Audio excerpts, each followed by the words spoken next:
Now, let's start with your outlook, if I may, on inflation. We're getting the data in about 15 minutes out of the mainland. What is your view in terms of what we're likely to see for CPI and PPI for the month of December? Thank you. Good morning. Yeah, for the month of December, we think that CPI inflation is likely to have come above zero, just about, and PPI has become less negative as well.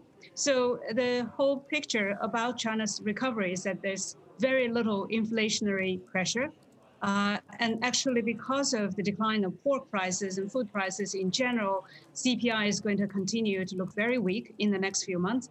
But after the Chinese New Year, after March, I think CPI will start to climb up. But nevertheless, for the whole of this year, we see inflation very much under control, even with commodity prices picking up. Okay, let's just flesh out that timeline then in terms of the PPI. Producer prices, do they get back into expansionary territory in the second half of this year? Yes, indeed. Our expectation is that PPI will start to turn positive already sometime in the second quarter, and definitely turn positive in the second half. And for the year as an average, we're looking at something like 1.2, 1.5% positive. So it's very good for corporate earnings and for nominal growth.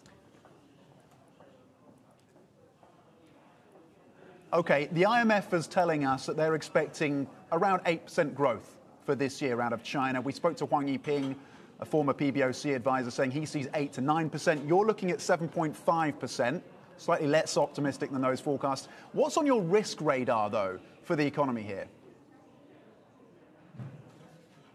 Yeah, I think you might have looked at an older number. Our forecasts have, we are right in the middle of that 8 to 9%. We are maybe a little bit below consensus. Some people are at 9.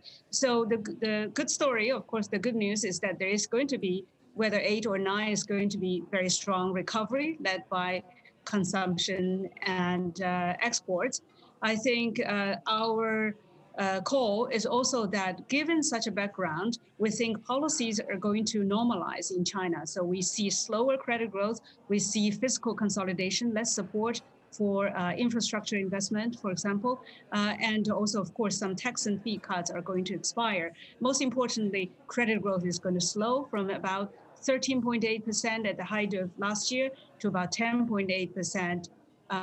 So that's going to, and of course, there's also a bit of a regulatory tightening coming through as the government start to refocus a bit more on risk control and controlling of financial risk as well. So I think that is an important factor to keep in mind. And part of that, presumably, is about addressing the imbalances in the economy that we've seen with that heavy reliance on public spending and exports, and that weaker consumer and services picture. What is the time frame for that rebalancing to correct itself, do you think? Yeah, so in 2020, obviously with the huge shock of the pandemic, the government had to increase the stimulus as in everywhere else. So public spending support from the fiscal side has taken a leading role.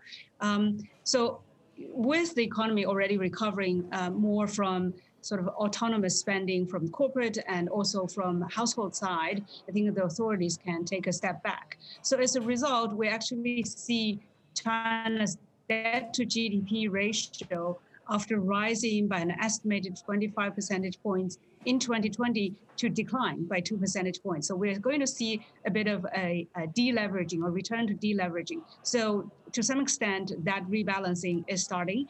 On the export side, of course, export as a driver for China's growth has been waning for quite some time. Last year, especially in the second half, it's a bit of a special. China's production has been very resilient, and globally there's been disruptions because of the pandemic, and there's also increased demand for protective gears, for stay-at-home electronic products, and so on. So China was able to provide that supply, and as a result, it is contributing. The export is contributing to growth.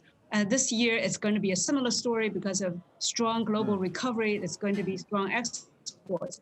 But over the longer term, China's exports as a share of GDP, as a contributor to growth, will continue to wane. So I think that more reliance on consumption, which has been going on for some time, so the increase is going to continue over the next 5 years.